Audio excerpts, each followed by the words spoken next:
circunstancias del tiempo, y el otro es El vuelo de la salamandra. Antonio, como digo, puede hablar de poesía, de relato y de muchas otras cosas porque ha cultivado un montón de géneros literarios, como puede ser también el ensayo, y creo que hasta incluso se ha atrevido con el teatro también. Antonio Abad poca presentación necesita, es escritor, miembro del antiguo colectivo Palmo de Málaga, de gran trascendencia cultural como movimiento artístico de las últimas vanguardias. Realiza una intensa actividad como crítico de arte, ha dirigido la revista Puerta Nueva de la Consejería de Educación de la Junta de Andalucía y pertenece a la Asociación Internacional de Escritores de Arte. Muchas de sus obras han sido traducidas al inglés, al francés y a otros muchos idiomas. Y yo creo que ya lo mejor es que lo escuchemos a él, que le demos la palabra y que nos hable de poesía, de relatos antagónicos o relacionados. Bueno, buenas tardes a pesar del calor. Aquí arriba también lo hace bastante. El agua esta no se puede ni probar porque está ardiendo, ¿eh? Parece sopa de sapo. Bien, coger y diferenciar la relación que pueda existir entre narrativa y lírica, entre novela y poesía, es una cosa bastante compleja porque los géneros son únicos, la cosa está totalmente unificada en ese sentido, y entonces lo que ocurre es que en momentos determinados uno se expresa de una manera y otras veces pues se expresa de otra, ¿no? La verdad que la necesidad de contar una historia pues delimita los elementos que tenemos que utilizar para coger y referirla y trasladarla al papel. Yo lo que sí hago siempre es que me cuestiono por qué escribo y para qué escribo. Yo me imagino que también algunos de los presentes también se hacen esa pregunta.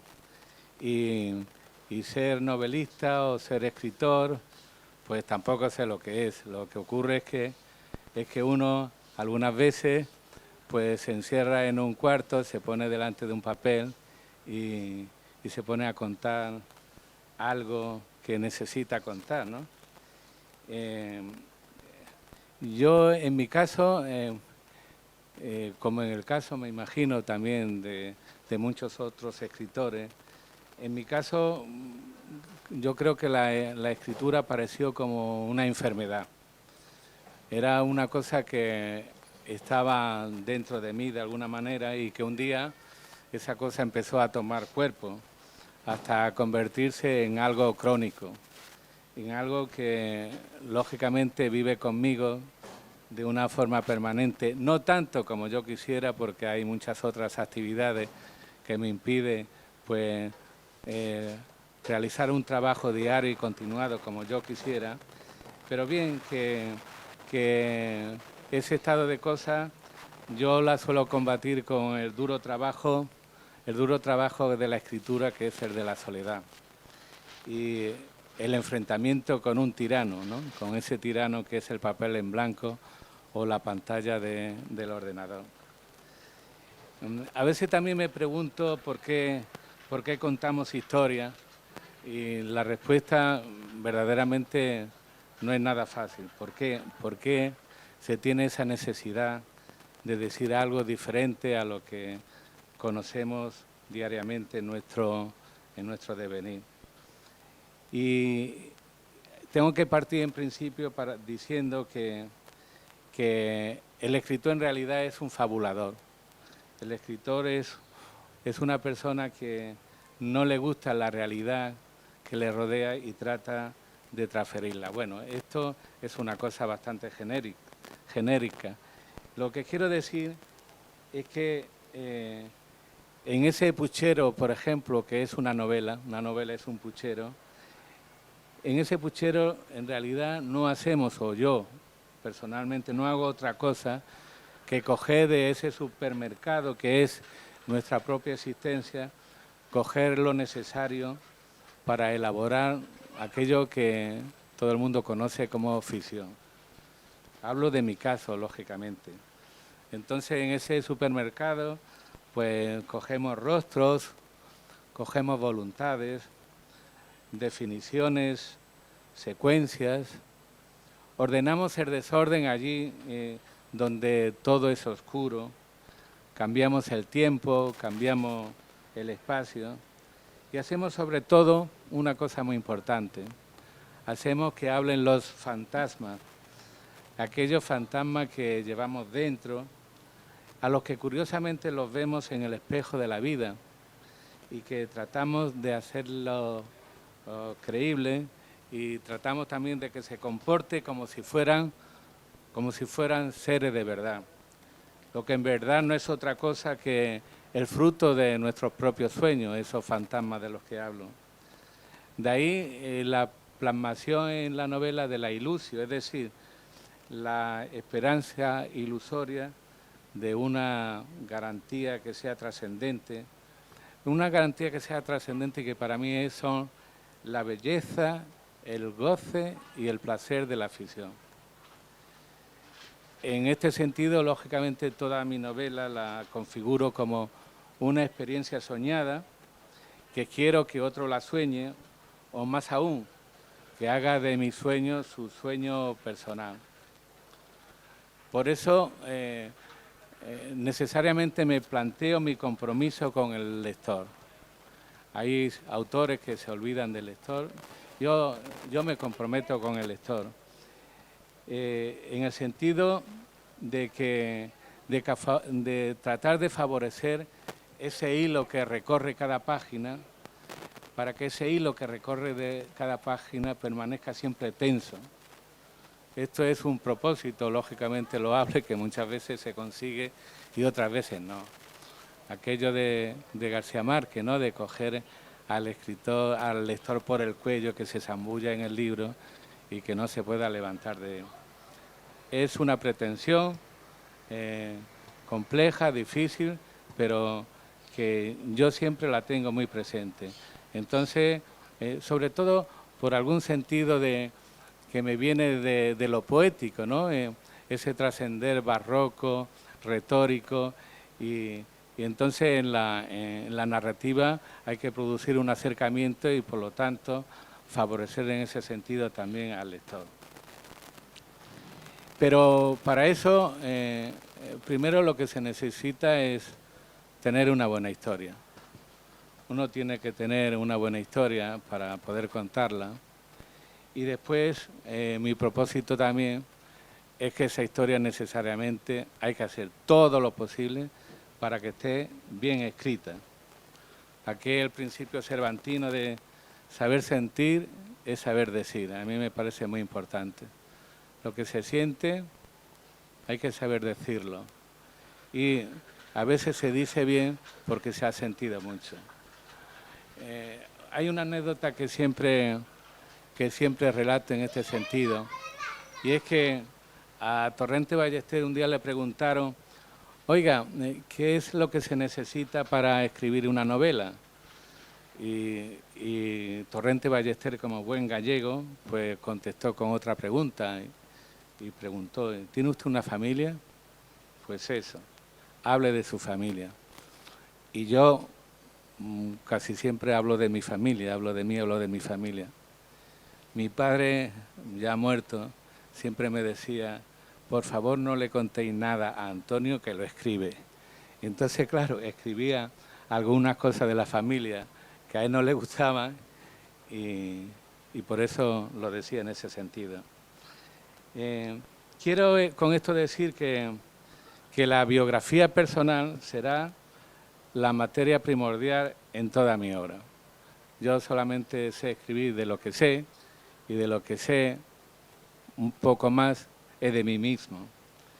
Y esto no solamente no ocurre en mi obra narrativa, sino también en mi poesía. En la poesía es más fácil coger y trascender lo individual y lo personal. Y lógicamente ese lado poético de mi hacer en la escritura, pues lo transfiero también a mi narrativa. Decía Humberto Eco que el pasado no se puede destruir, que esa destrucción del pasado lo que hace es conducirnos al silencio, de modo que necesariamente hay que volver a visitarlo, pero claro, hay que volver a visitarlo con cierta ironía y con cierta ingenuidad, si queremos. Entonces, quiero subrayar en este sentido lo biográfico como elemento fundamental de mi novela.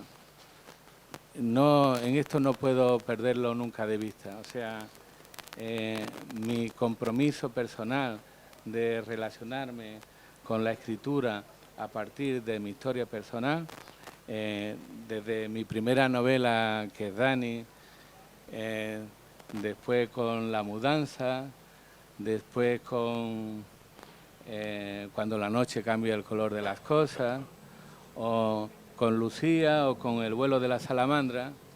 Lógicamente hay una traslación de todo lo que ha sido mis experiencias personales en ese sentido. Como estamos aquí con dos novelas que ya fueron presentadas, Lucía y El vuelo de la salamandra, tengo que decir que primero, aunque El vuelo de la salamandra ha sido la última que se publicó, la escribí primero antes de que se publicara.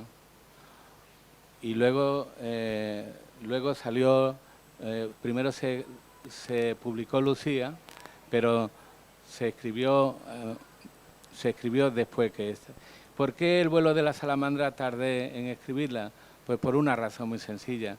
Por ese compromiso mío con el lenguaje, con tratar de que la cosa salga honestamente bien, pues yo siempre suelo hacer, menos en dos novelas, menos en La mudanza y menos en Lucía, siempre suelo hacer 2, 3 y 4 versiones de cada novela. Hay que tener en cuenta que, por ejemplo, mi novela que Dani tardé 10 años en escribirla porque hice 4 versiones de la misma. Del vuelo de la salamandra también hice 2 versiones. Una de ellas tenía 400 y pico de páginas. Luego, lógicamente, hay que recortar, hay que podar el árbol, hay que sacudirlo para que caigan las hojas secas, que aquello que no sirve, que al lector lo que hace más o menos es confundirlo. Hablo primero un poco del vuelo de la salamandra y tengo que decir que mis planteamientos narrativos siempre presuponen, también lo he dicho muchas veces, siempre es un reto. Siempre es un reto ante una cuestión que me planteo muy fácil y muy sencilla y que trato de solucionar. El vuelo de la salamandra, ya también lo he dicho muchas veces, vivo en una casa que tiene muchísimos escalones, 130 y tantos escalones, hasta llegar desde el portal hasta arriba donde trabajo, hasta mi estudio. Y entonces un día bajando los escalones pues me hago el siguiente planteamiento, ¿no? ¿Qué ocurriría si yo bajara los escalones sin poner un pie en el suelo? Y ante ese principio un poco tonto, un poco nefasto, digo, ¿esto cómo se puede solucionar de una forma narrativa, ¿no? Entonces me invento una historia de un señor que vuela. Un señor que vuela, que no es ni Superman ni Spiderman, sino que al final, los finales nunca se cuentan, pero en este caso me parece que algunos de los presentes aquí ya han leído la novela. El personaje es un esquizofrénico y justifico esa esquizofrenia del personaje porque la literatura es esquizofrenia. Ahí tenemos el Quijote, es el loco, el esquizofrénico que también era Cervantes para trasladar su personalidad a ese otro personaje. Entonces, en ese sentido, me invento una historia que al final termina como termina, yo pienso que más o menos bien, en donde los elementos circundantes del personaje, su realidad, pues se va desarrollando con un sentido también irónico. En la novela en determinados momentos puede tener algunos aspectos que son simpáticos, agradables, en otros totalmente trágicos y funestos, pero el personaje, a mi entender, en un momento determinado en que yo estaba totalmente, pues que me había encontrado con un muro porque no sabía cómo resolver la novela, pues bueno, pues se resolvió, porque estas cosas, de pronto hay una palabra que coge y determina y lo cambia absolutamente todo y te da la clave, te da la llave para abrir la puerta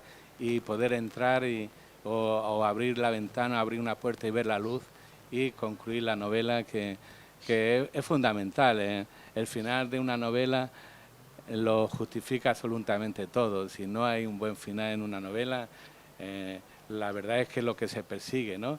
Que al final el lector, cuando la termine de leer, pues se vaya pensando y vaya recreando y que le dure esa lectura 2 o 3 días. Entonces me planteé ese reto aparentemente tonto de coger y qué pasaría si yo bajo unas escaleras sin poner un pie en el suelo y me invento la historia de un señor que vuela. Que al final, pues, al final vuela y no vuela, vuela dentro de un plano imaginario y algunos lectores me han dicho que les hubiera gustado que volara el personaje de verdad. Y yo me he sentido que he volado con este personaje y siento que a veces que ha volado, ¿no? Y bueno, esto es verdaderamente un lío que la novela lo recoge mucho mejor que yo le explico. En cuanto a Lucía, Lucía también es un reto y es una historia personal, es una historia biográfica y demás, que a algunas personas le ha podido ocurrir esa historia y a mí afortunadamente me ocurrió esa historia para poder escribirla. Aquello de mi padre, no le contáis nada a Antonio que le escribe, pues lo lleva a rajatabla. Veréis, yo un día recibo una llamada en mi teléfono móvil. Estaba yo en mi casa arreglando unas macetas, el viento la había estropeado, la estaba arreglando y recibo una llamada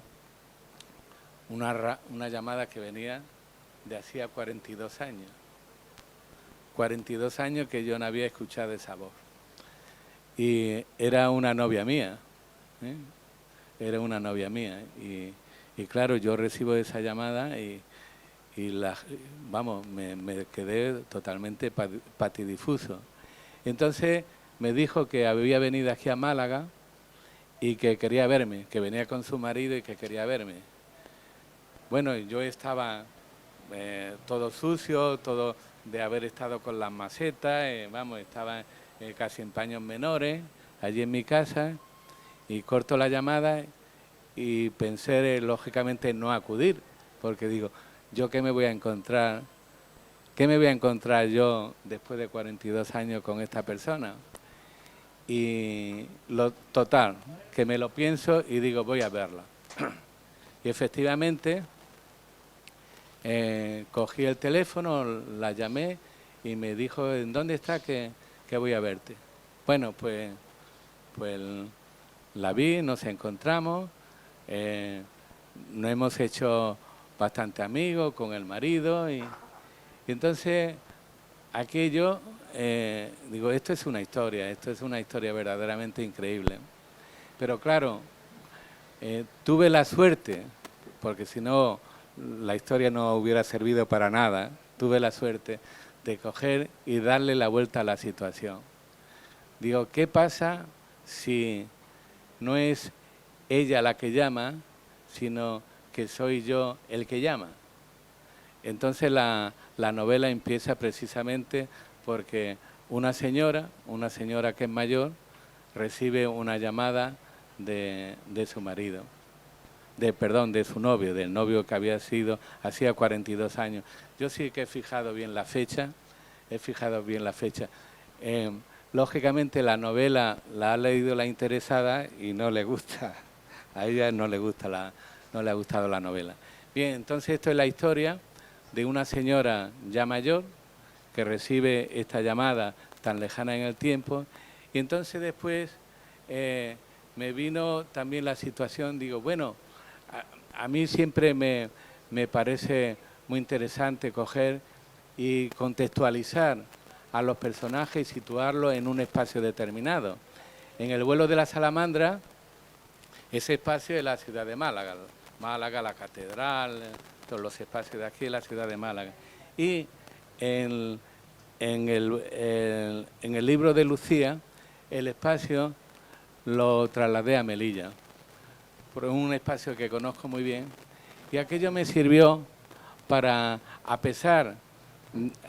además de este reencuentro de esta señora con su antiguo novio, con las fricciones que se pueden producir, ¿no?, con el marido. Es una señora que tiene 60 y tantos años, que tiene hijos, que tiene nietos, y el marido de pronto se encuentra allí a otro personaje que llega, vamos, se produce verdaderamente una situación verdaderamente compleja y dificultosa.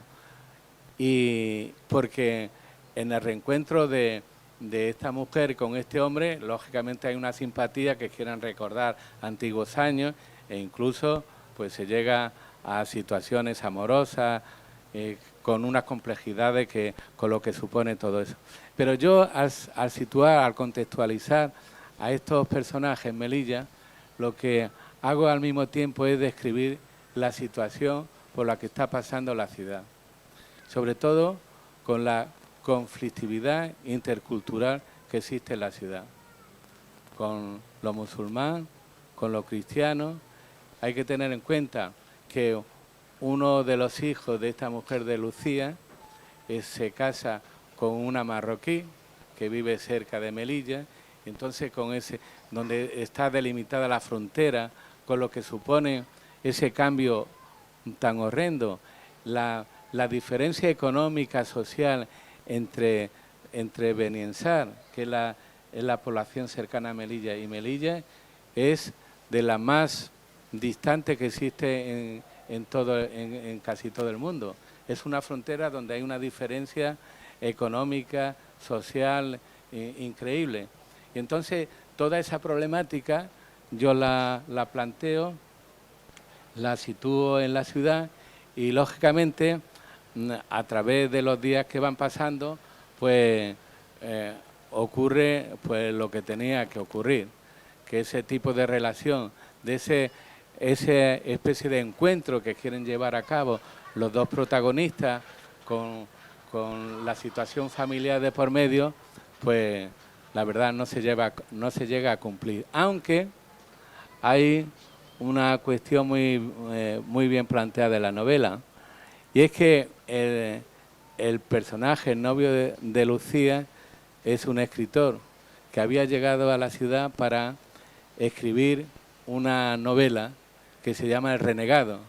Pues bueno, yo me apunto en la novela, que este escritor va a escribir una novela, El renegado, y lógicamente yo ahora estoy escribiendo una novela que se llama El renegado, porque siempre mi propósito en la narrativa es plantearme un reto a partir de un hecho cualquiera y a partir de ahí coger y configurar la historia que corresponda. Puedo seguir hablando mucho de esto, pero aquí algunos de los presentes han leído la novela, la conocen y entonces no sé qué decir más en este sentido. Lo que sí quiero aclarar es mi actitud y mi pronunciamiento, como hemos hablado también de la poesía. Bueno, aquí hay algunos señores que además de que saben mucho de poesía, algunos han hablado de mi poesía y saben de mi poesía mucho más que yo. Pero quiero coger y significar dos o tres cuestiones. Primero, para mí, que la poesía para mí es ante todo lenguaje. Es ante todo lenguaje. Como quería Octavio Paz, ¿no? Es pasión por la palabra. Una palabra que surge del silencio y que se va afirmando con la ausencia. Y entonces yo no canto el mundo, no canto el sentimiento, no canto la realidad, sino lo que trato es de resolver a través de la palabra poética el tiempo, la imagen y el ritmo. Para mí eso es esencial. Pero claro, la poesía también necesita tener un cierto sustrato de atrás, ¿no? La poesía también es vivencia. Entonces, esas vivencias personales, lógicamente, también trato de trasladarlas, pero teniendo en cuenta siempre eso que he dicho al principio, que la poesía es ante todo palabra. Una palabra que se significa con la imagen. La imagen, para mí, quizá por mi deformación de hacer labor crítica de arte y que tanto me gusta la pintura, necesariamente cada palabra que yo contextualizo en mi obra, vamos, viene determinada por una imagen. Tengo que ver lo que yo estoy escribiendo, tanto en poesía como en narrativa. ¿Y qué puedo decir más? Yo pienso que si procede, ¿cómo vamos de tiempo?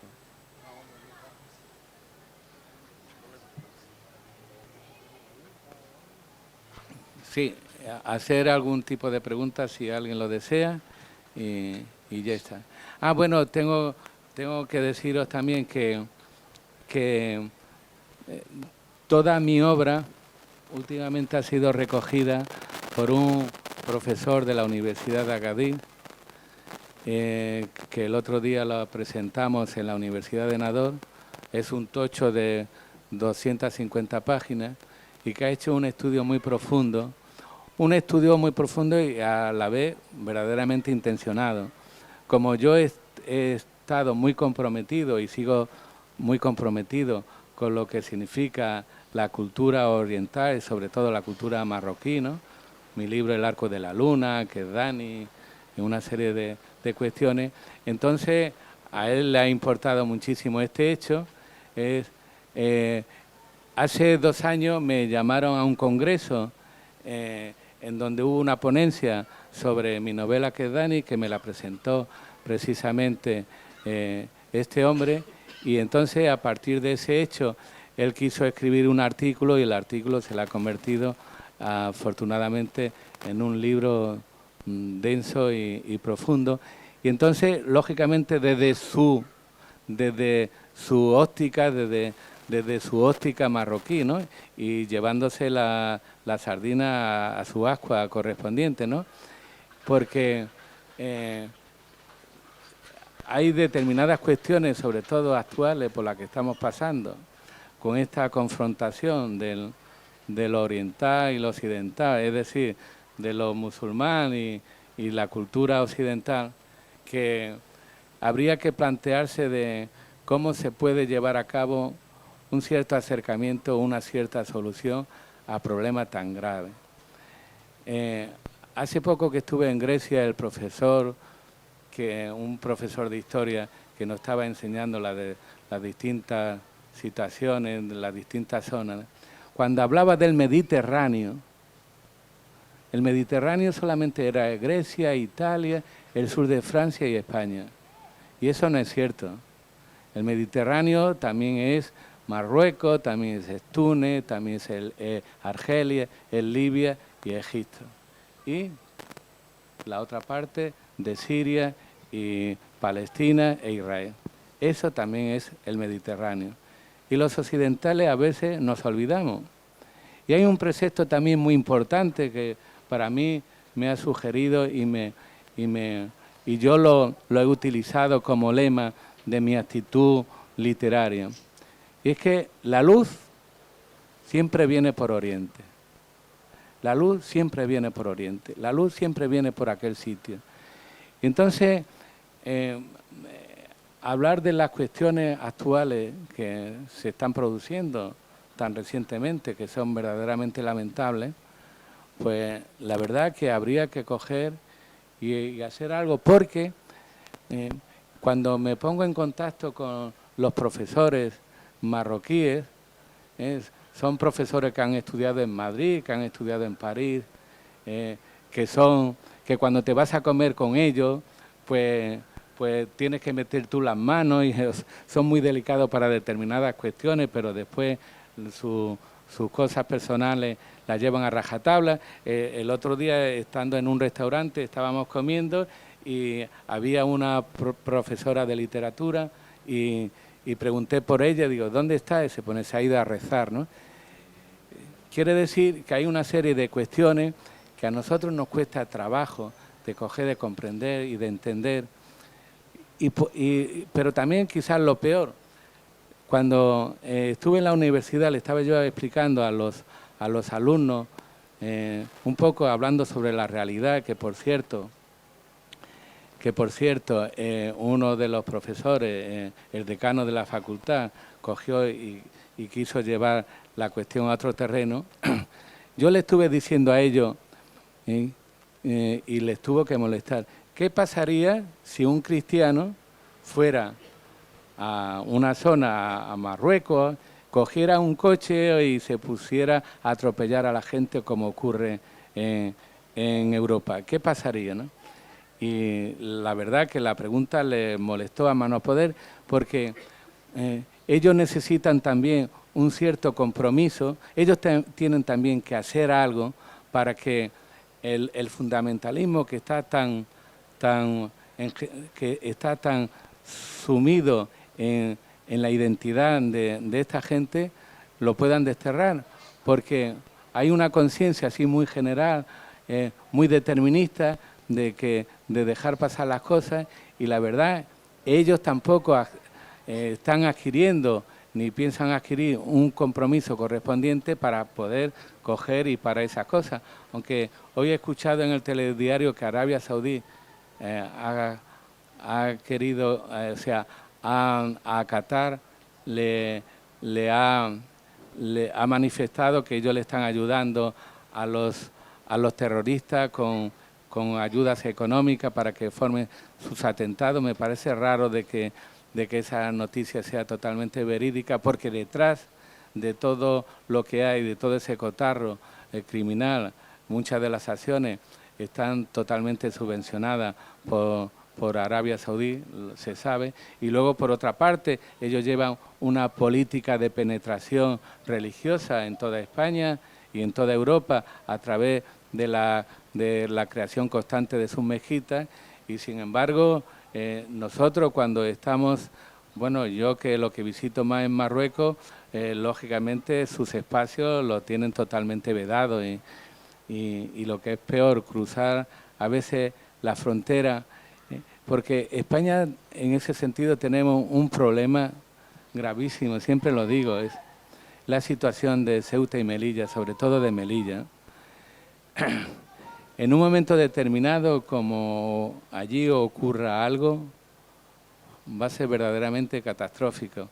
El melillense, y yo soy melillense, siempre hemos tenido el sentido de la pérdida de la ciudad, de que aquello va desapareciendo. En realidad, veréis, en Melilla ya hay bares, todos los bares están regidos por los musulmanes, absolutamente todos. Los camareros y la mayoría de los dueños son musulmanes. Y en muchos de ellos ya no se puede beber bebidas alcohólicas. Allí hay un estatuto de autonomía y la población musulmana cada vez va en aumento porque ellos están teniendo hijos, están invadiendo toda la ciudad. Por cierto, Melilla ahora está preciosa, pero hay montones de barrios ya de la ciudad en la que no vive ningún español. Y entonces, como allí ocurra un elemento así transformador de las características que escuchamos puede tener una trascendencia muy grande, porque se puede producir un conflicto bélico segurísimo entre España y Marruecos. El gobierno del Almacén siempre ha sido un gobierno muy astuto, siempre ha llevado su política de la unificación de Marruecos muy bien. El Istiklal siempre ha ido dando paso por paso ya hasta conseguir el Sahara, y lo que le queda son los Peñones y Ceuta y Melilla, y eso puede crear una conflictividad muy grande. Por eso a mí me choca que algunos, como yo digo, los peninsulares, no tengan una verdadera conciencia de lo que es la ciudad en ese sentido, por lo que puede suponer de un conflicto con Marruecos, que por cierto, porque mucha gente no lo sabe, desde el año 1863 hasta ahora, excepto lo de Cuba, lo del 98, que fue una cosa minúscula, todos nuestros enfrentamientos bélicos han sido con Marruecos, todos nuestros enfrentamientos han sido eso. Y entonces los que estamos en esta cuestión de la literatura, la literatura puede servir para producir un acercamiento, porque cuando hablamos con esta otra gente, la verdad son mucho más abiertos, pero había que coger, y yo no sé si la poesía es una espada cargada de futuro, no lo sé, y si sirve para combatir determinadas cosas, pero tenemos que hacer algo en ese sentido. Y nada más. Muy bien. Bueno, pues ya ven que hemos hablado sobre todo de prosa, porque Antonio se mueve muy bien dentro de este género y hemos acabado hablando incluso de conflictos internacionales, ¿no? Bien, pues como digo, le damos las gracias a todos ustedes porque nos hayan acompañado. Sí, sí, por supuesto.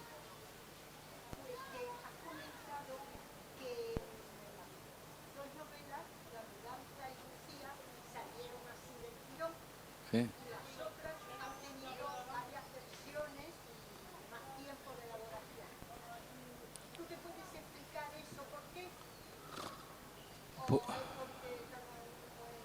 Sí, la mudanza la escribí en 40 días.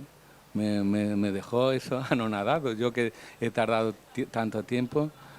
La verdad es que esa novela me pidieron un cuento.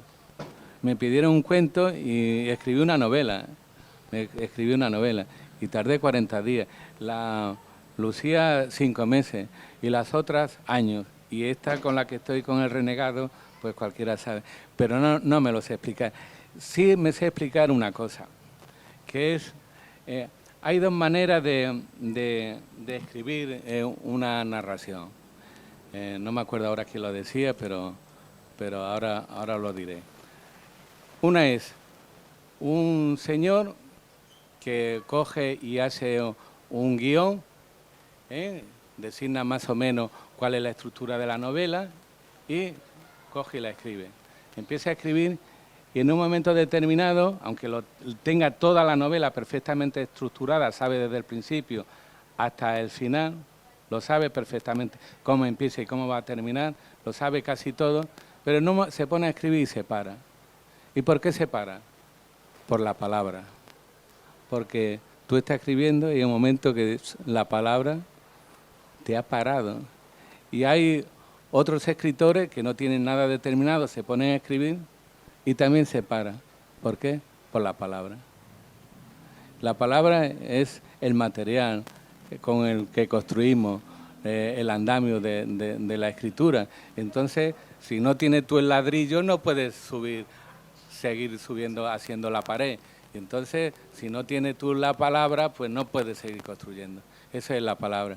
Y entonces, como la palabra te pare, pues ahí se ha acabado todo. Lo que pasa es que, voy a decir, yo algunas veces alguna frase, solamente una frase, me ha costado a lo mejor una semana, porque le he estado dando vuelta y vuelta. Me imagino aquí también hay escritores que le ocurrirá también algo semejante, creo que Jorge Guillén tardó 4 años en hacer un soneto. Tenía un soneto que tardó 4 años en hacerlo, porque necesitaba coger y eso es el compromiso con el lenguaje. Uno tiene que tener ese compromiso necesariamente con el lenguaje. A partir de ese compromiso, tú puedes hacer algo, siempre dentro de la modestia personal, ¿no? Pero a partir de ese compromiso totalmente imprescindible. ¿Se plantea alguna cuestión más? Bueno, pues yo voy a hacer más que una cuestión, una duda quiero plantearle a Antonio. Normalmente o generalmente la historia de la literatura nos ha demostrado que en momentos convulsos, en momentos de crisis sociales, de crisis políticas, es cuando se han producido las mejores obras literarias, es cuando han surgido los mejores autores. Pero ¿qué ocurriría si llegáramos a una situación de un estado feliz, una situación balsámica, en el que vivimos en un mundo ideal? ¿Qué ocurriría? ¿Sería el fin de la creatividad? ¿Ya se producirían obras de menos calidad? No sé, ¿cómo Vamos, ves? si existe la felicidad, además la felicidad es una entelequia, ¿no? Si existe la felicidad, pues entonces no se necesita hacer nada, porque lo he dicho al principio, ¿qué es lo que hace el escritor? Que no está de acuerdo con su realidad. Entonces persigue otra realidad distinta, otra realidad que de algún modo le satisfaga, porque quiere cambiar esa realidad. Claro, si la felicidad le complace, amigo, seguro que no hace absolutamente nada. Aunque yo, como decía Virgilio, lo mejor de esta vida, jardín y amistad. Jardín y amistad. Eso te da bastante felicidad, ¿eh? Eso sí, la amistad es un elemento imprescindible para las relaciones humanas. La amistad que a veces es amor. La amistad está por encima del amor, ¿eh? Pero la amistad que a veces es amor. Y jardín, pues esa vida tranquila, pausada. eh. ¿Puedo dar una primicia? Veréis. Voy a dar una primicia, voy a leer una cosita. Es que en el Ateneo, Pepe y yo estamos llevando a cabo un proyecto que se llama Arteneo. Es un proyecto interdisciplinar en donde todavía lo estamos conformando y todavía no hay fecha de inauguración, en donde van a haber instalaciones pictóricas, escultura, fotografía, teatro, música, y estamos verdaderamente hechos un lío. Y la idea en principio que tuvimos Pepe y yo de decir, vamos a empapelar todo el Ateneo, porque nos vamos Pepe y yo nos vamos del Ateneo porque estamos cansados de coger de trabajo. La idea era, vamos a empapelar todo el Ateneo. Y al principio queríamos hacer un proyecto personal, pero después lo abrimos y ahora mismo hay 26 personas implicadas en el proyecto. Bien, entonces mi aportación dentro de ese proyecto es todas las escaleras del Ateneo, que son verdaderamente horribles, ¿no? Hay montones de gente que llega abajo y ya no sube, pues en cada peldaño, bueno, he escrito un poema y lo vamos a poner en la contrahuella, cada verso lo vamos a poner en la contrahuella. Como hay 33 contrahuellas, pues uno será el título, que se llama La Escalera, y después en cada escalón pues va a ir un verso.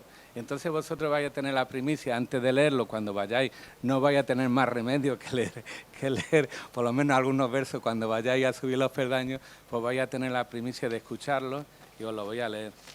Lo escribí de una sentada, ¿eh? de una sentada, apenas tiene corrección, lo que quiere decir que algunas veces hay que dejar las cosas, que así es la rosa, ¿no? Se llama La Escalera. Asumo lo distinto del viaje al subir por estas escaleras para alcanzar la desmemoria de todo lo vivido, de toda ausencia o lance de los días, mientras paso a paso, gesto a gesto, levanto un pie y luego otro, ya sin alas ni aire, para llegar más arriba de un tiempo que termina en nosotros, y peldaño a peldaño, haciendo como un pájaro en vuelo permanente, sin ramas que me acojan, ni nubes que amenacen la claridad del cielo, la claridad que vuelca en otra luz no usada, mis huellas ya sin rumbo, en esto de llegar a no se sabe dónde, en este devenir de un Sísifo cualquiera, llevando sobre el hombro el peso de este mundo, y así hasta la cumbre, como quien roza el filo del horizonte y mira un camino a lo lejos, perdido en la distancia, y luego regresar, porque hay que bajar después las escaleras.